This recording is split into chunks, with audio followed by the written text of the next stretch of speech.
Bonjour tout le monde.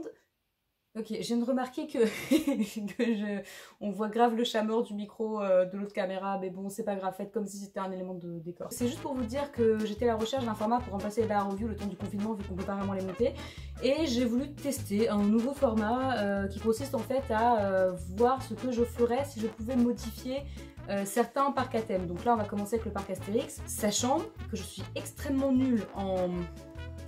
C'est quoi le truc pour dire qu'on est nul dans les cartes? Cartographie, voilà, je suis pas du tout bonne en cartographie. Je connais pas ma droite et ma gauche, mais je vais quand même vous faire un plan. Avant de commencer, c'était quand même un peu laborieux dans la reverse préparation parce que, encore une fois, je fais ça vraiment en freestyle, je sais pas du tout dans quoi je m'embarque. Donc niveau préparation, c'était pas facile, sachant que je suis pas quelqu'un de très... comment dire je suis pas du genre à trop me préparer, on va dire ça comme ça, donc c'était un peu compliqué de mettre tout ça en place. Ok, alors déjà, il a fallu que je me mette au travail, ce qui n'est pas forcément l'étape la plus simple pour une procrastinatrice comme moi, parce que j'ai commencé à taper plan du parc Astérix, mais avant que je me rende compte, j'étais déjà en train de lire un article sur les crabes vampires sur un blog qui s'appelle Fichipédia, le paradis des aquaphiles. Parfait. Bref, ensuite il a fallu que je trouve un espace pour filmer. Bon, j'avais bien ma chambre, mais comme vous le voyez, elle est beaucoup trop en bordel et j'avais un peu la flemme de ranger. Et puis, qui sait ce que je trouverais sous cette pile de vêtements? Un opossum? Ou un pangolin? Ou une punaise diabolique. Donc bon, j'ai décidé de filmer au salon, mais il fallait quand même que je trouve le bon timing pour pas empiéter sur le nettoyage de printemps de ma mère. Elle déteste que je la filme. Ensuite, j'ai dû réfléchir au choix des outils. J'ai pensé à utiliser ces feutres, je sais pas du tout d'où ils sortent, mais il y avait une notice pour apprendre à s'en servir. Et puis je me suis dit que des feutres avec une notice n'étaient pas dignes de confiance, donc je les ai mis de côté. Du coup, j'ai pris ces feutres marqueur pro parce que je les range dans un seau Astérix, ça me paraissait approprié, et ces stylos feutres que j'achète à chaque fois que je dois réviser un truc pour me donner l'impression que je suis sérieuse, mais que je finis par utiliser pour dessiner Poison Ivy. Alors eux, ils étaient dans une trousse qui n'était pas du tout appropriée pour Astérix, mais bon, tant pis. Et j'ai aussi pris ma super trousse banane. Oh yes, admirez la classe de ces bananes. Ensuite, j'ai tenté de faire tenir tous mes accessoires sur un seul truc pour que je descende tout au salon en un seul voyage. Mais bon, disons que j'ai pas une très grande intelligence spatiale, comme vous pourrez le constater tout le long de la vidéo.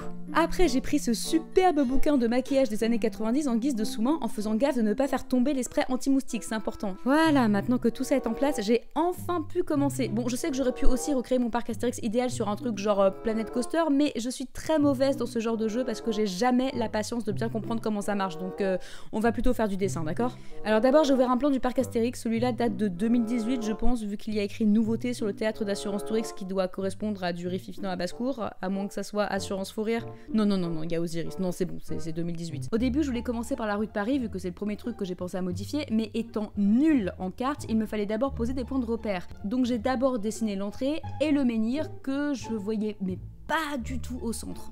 Ça commence bien. J'ai fait la tête d'Astérix pour montrer que c'était le menhir d'Astérix, mais du coup on a l'impression que le menhir c'est son corps. Oui, on dirait qu'il a un tutu d'ailleurs. Oui, alors oui, parce que j'ai fait des bras, et là je me suis dit qu'il manquait un truc en bas pour le couvrir, et un pantalon sur un menhir c'est pas possible, donc j'ai fait une jupe. D'accord, donc c'est un menhir avec une jupe et une tête d'Astérix. Ouais. J'ai enchaîné sur le troisième point de repère, le lac. Alors attention, parce qu'il fallait pas le faire trop près du menhir, mais pas trop en haut de la feuille non plus pour laisser de la place à Tonnerre de Zeus. Ça m'a pris du temps de fou à calculer tout ça. Oh non, c'est trop compliqué. Là, c'est le menhir. Là, il y a quoi là? Là, c'est... Le lac est là. Le lac est là. Le lac est là. Ok. Et là, je me suis rendu compte que le lac avait pas du tout cette forme. Donc pour le rendre reconnaissable, j'ai commencé à le colorier en bleu, mais ça faisait moche. Donc j'ai voulu faire un liseré là comme en cours de géo, mais ça m'a saoulé donc j'ai pas fini. Et là, le lac ressemble plus à une cellule en mutation qu'à un lac, mais tant pis. Bon, j'ai mis la Joconde aussi comme point de repère, même si elle existe plus. Et là, je me suis dit, je fais un bateau? Non, je fais pas de bateau. Ah, puis si allez, je fais un bateau.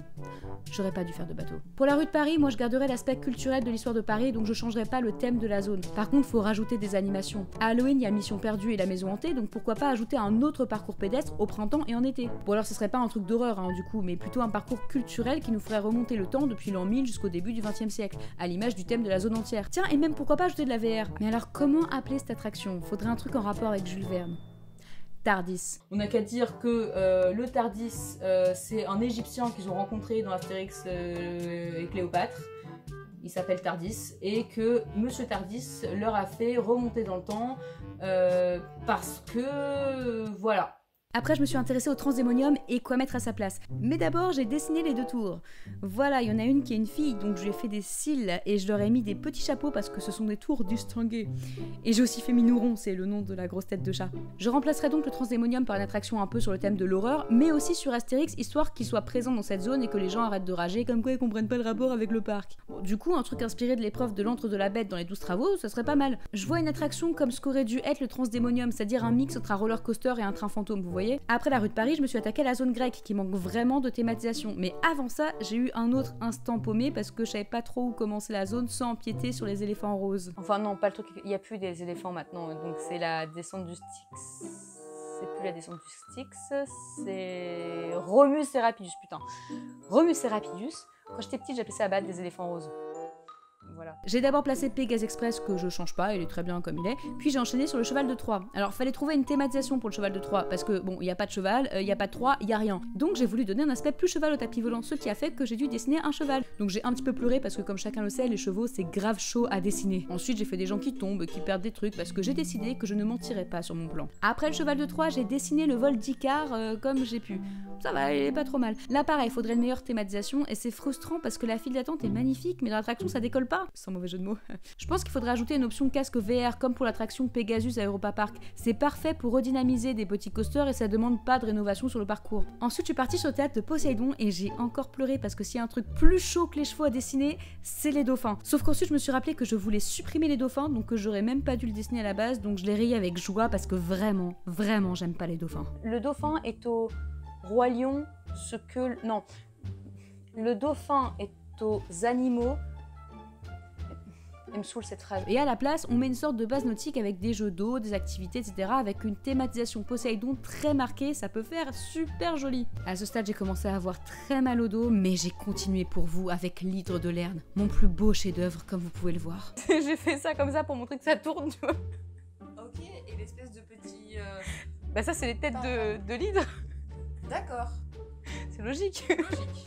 Parfait. Pour la rivière des Lys, je serais d'avis de la raser, mais allez, on va dire que c'est une attraction typique, donc on garde, mais on fait des jardins grecs à tomber par terre. Quitte à faire une balade tranquille, faut que l'immersion soit totale, qu'on oublie qu'on est dans un parc avec un Zeus à moitié à poil à côté. Voilà. Ils sont pas beaux mes jardins, ils sont pas magnifiques là. Vous ne sentez pas toute la forêt amazonienne luxuriante des îles grecques ou un truc comme ça. Ensuite, Disco Bellix, parfait, on change rien. Bon, là j'ai voulu dessiner la flamme, mais je l'ai mal placée, donc je l'ai rayée pour la refaire, mais comme j'ai utilisé le même feutre, on dirait juste que les flammes sont plus intenses. Et on finit la zone grecque avec Tonnerre de Zeus, et il a fallu du coup que je dessine Zeus. Bon, je me suis pas cassé la tête, hein. J'ai fait un gueux avec un éclair et un caleçon, on comprend. Pour l'attraction, flemme de tout faire, donc j'ai juste dessiné la grande pente et le mec qui ouvre la bouche là, et puis je me suis dit que ça rendrait pas justice à l'attraction, donc j'en ai fait plus, et j'ai fait des gens qui font la queue aussi, hein, important. Pour Tonnerre de Zeus, je pense qu'il faudrait beaucoup plus de thématisation dans la file d'attente, mettre des décors interactifs inspirés des Olympiens par exemple. Ça ferait passer le temps et ça rendrait l'immersion plus poussée. Et puis pourquoi pas ajouter un grand mont Olympe au milieu des rails. Ok. Alors après la zone grecque, j'ai vite fait dessiner Via Antica et je me suis rappelé qu'elle était pas toute droite en fait. Il y a un petit espace là où il y a les toilettes et la sandwicherie. Donc bah je l'ai dessiné. Et puis j'ai regretté parce que je l'ai fait beaucoup trop grand. Ensuite j'ai fait le défi de César juste devant le cheval de Troie, hein. Bien sûr c'est là qu'il est placé en vrai. C'est vraiment à ce moment là que je me suis rendu compte à quel point ce dessin était une erreur. Bref, le défi de César que j'ai décidé de rayer parce que je voulais carrément le supprimer au début et puis je me suis dit que non, fallait le garder et juste changer des trucs, donc j'ai annulé mon rayage en re-rayant avec un feutre d'une autre couleur que je vais appeler bleu d'annulation. Ceci étant dit, je pense que pour le défi de César, il faut garder la dernière salle en refaisant un petit peu le film parce que la 3D est dégueulasse, hein. Pour la salle de bain, il faut juste faire des effets plus impressionnants et surtout qui mouillent un petit peu. Et pour la première salle, non, faut tout refaire avec des effets plus modernes. C'est vraiment dommage pour le défi de César, ça partait d'une super bonne intention mais le parc l'a complètement laissé mourir. En parlant de mourir, c'est là que je me suis attaquée à Romus et Rapidus. Alors j'ai pris mon feutre bleu pour colorier l'eau, mais j'ai réalisé qu'en fait j'avais colorié l'espace de vide entre le parcours, pas le parcours en lui-même. Donc j'ai pris mon feutre bleu d'annulation, mais bleu sur bleu, on avait plus l'impression que l'eau était encore plus profonde, on n'avait pas du tout l'impression que je l'avais rayé quoi. Donc sur Romus et Rapidus, déjà je changerais le nom parce que je le trouve un petit peu trop capillotracté. Ensuite, encore une fois, un peu plus de théma et surtout plus d'effets d'eau parce que le parcours fait un peu vide. Et là je me suis rappelé donc des éléphants roses qu'il y avait avant et j'ai voulu les remettre, sauf que non, faudrait trouver un autre truc parce que les éléphants ça fait pas trop rhum. On va plutôt mettre des lions. des lions qui crachent de l'eau. Oui, donc je sais que les lions, ça crache pas forcément de l'eau, enfin pas plus qu'un autre animal. Je trouve que les éléphants, c'est pas terrible avec l'Empire romain. Donc des lions qui crachent de l'eau. Et du coup, on met d'autres... Bah non, on peut pas mettre d'autres animaux, sinon ça fait trop d'animaux. Non, bah non, on est obligé de mettre des lions partout. Donc on va mettre d'autres lions dans le parcours. Et en fait, ça va être des lions qui sont dans différentes positions. Comme ça, on n'a pas l'impression que c'est toujours les mêmes lions. Ou alors, on peut varier aussi avec des gladiateurs, par exemple, qui crachent de l'eau. Ou non, qui crachent, par exemple, c'est pas eux qui crachent de l'eau, c'est leur fourche, là. Ouais, on va faire ça. Voilà, on va passer à la zone viking. Alors, Goudurix, j'ai voulu carrément le raser et le remplacer par un autre coaster à inversion. Et tant qu'à faire, j'ai voulu garder le même nom parce qu'il est bien. Sauf que du coup, sur mon plan, ça fait aucune différence parce que j'ai clairement pas les skills pour dessiner un coaster détaillé. Donc, imaginez juste que c'est un parcours plus confortable, ok? Là, j'ai voulu placer les pontons sur le lac, mais... Où est-ce que je vais mettre le ponton? Parce que, en fait, mon dessin est pas du tout pareil que le plan. Et là, ma caméra s'est arrêtée. Pourquoi? Parce que je suis une gueuse et que je me suis dit que même s'il restait qu'une barre de batterie, ça allait tenir jusqu'au bout. Bon, pendant que ma caméra était éteinte, j'ai juste mis les petits dracars, les petites chaises volantes, mais je les ai inversés sur le plan, d'où la petite flèche là. Sauf que la petite flèche, elle sert à rien, vu que j'ai pas dessiné les petits dracars et les chaises volantes, j'ai juste mis des ronds. Donc on peut pas savoir lequel est lequel de toute manière, voilà. Bon, vite fait, j'ai aussi placé des trucs que je souhaite pas changer, comme la galère, Frita Populos, la forêt d'Idéfix, et bien sûr, la poubelle qui parle. J'ai aussi dessiné l'arène, où je mettrai un spectacle avec les personnages de la BD, et c'est pour ça que j'ai dessiné Obélix, reconnaissable à absolument rien du tout, ça ressemble pas du tout à Obélix, mais... Qu'est-ce que j'ai... C'est quoi ça ici que j'ai fait là? C'est quoi ça déjà? C'était le carrousel apparemment. Ok. Après j'ai voulu m'attaquer au village gaulois, mais non, parce que j'avais oublié le resto du lac. Et là je me suis dit, ah merde, faut dessiner des légumes. On va juste faire une poire. Bon bref, après la poire, le village qui n'est pas là du tout sur le plan, mais pas du tout. Bon, pour ce qui est du village, moi je suis pour qu'on garde un show avec le thème champêtre au théâtre d'Assurance Tourix, ou alors de mettre un spectacle avec des personnages de la BD. Après j'ai dessiné Épi de Maïs Croisière, et là vous avez vu, j'ai pris le bleu haut, pas le bleu annulation. Il y a des progrès. Pour Épi de Maïs Croisière, faudrait une rénovation totale, avec des animatronics high-tech, des meilleurs effets, et même pourquoi pas des décors interactifs. Après ça j'ai fait National 7, comme vous pouvez le voir, magnifique, et Menhir Express, que j'ai un peu eu du mal à placer. Bon, je vous passe ces détails parce que là, je changerai pas grand-chose. Ensuite, je suis passée au Grand Splash. Alors lui, je sais où il est juste derrière le menhir. Je m'en souviens parce qu'on voit le menhir quand on est dans le bateau, vous voyez? Alors pour le Grand Splash, il faut ajouter plein d'effets sur le parcours, mais des effets un peu cachés, inattendus, pour l'effet de surprise. Il faudrait qu'ils soient random aussi, comme ça marche même sur les habitués. Ensuite, pour la trace du Jura, bon bah là, faudrait juste plus d'explications en ajoutant une sorte de storytelling dans la file d'attente, histoire qu'on comprenne pourquoi on est à l'âge de pierre et plus en Gaule. Et là, ça m'a surpris qu'il n'y ait rien sur la trace du Jura, donc j'ai ajouté un mammouth et des gens qui font la queue, parce que la queue est insupportable dans cette attraction. Après ça, j'étais une nouvelle fois complètement paumée. Du coup, j'en ai eu marre, j'ai fait une pause et je suis allée me prendre un café. Comme vous pouvez le voir, j'ai essayé de chercher une jolie tasse et puis je me suis dit qu'étant très maladroite, j'allais sûrement tout casser, donc j'ai pris ça. C'est très moche. Bon, après ça, j'avoue que j'en avais un petit peu marre de ce dessin, donc j'ai rushé les chaudrons, les chaises volantes, Attention Menhir et l'oxygénarium, et j'en ai conclu que cette attraction me rendait triste parce qu'elle m'inspire, mais rien du tout. Genre, elle est là, c'est tout. J'ai fini par la zone Égypte en dessinant Osiris avec des gens en mode téléski là, et SOS numéro bis. Et là, je me suis dit qu'ajouter une nouvelle attraction, ça serait bien, parce que la zone est magnifique, mais elle fait un peu vide. Donc j'ai dessiné une pyramide. Ça serait une sorte de grand labyrinthe basé sur Astérix et Cléopâtre, et pour sortir, faudrait dire bande de chacals, vous allez tous crever comme des chacals. Bon, après, on peut varier, et dire par exemple ce tombeau sera votre tombeau en fonction des jours de la semaine, je suis pas fermée. Et voilà, tada! Yeah! Admirez mon œuvre à laquelle je comprends rien moi-même, super. Ah oui, et comme ça faisait vraiment vide en bas, je me suis dit qu'il fallait que je dessine un truc, donc j'ai fait les points cardinaux qui sont, comme chacun le sait, au bas, bord 1 et bord 2. Non, parce que je mets pas nord, ouest, sud, est, machin, là ça me stresse, ça, je fais pas ça. Et j'ai mis des cerises aussi. C'est cool les cerises. Et c'est que maintenant, pendant que je suis en train de monter, que je me dis que j'ai complètement oublié de placer le carrousel qui est dans la rue de Paris. C'est dommage que je l'aime bien ce carrousel, hein, même s'il est un peu oubliable. La preuve. Et là, maintenant que c'est fini, c'était le moment de dévoiler mon œuvre à une tierce personne qui va juger de sa pertinence. Andy, voici mon plan fini. Ok.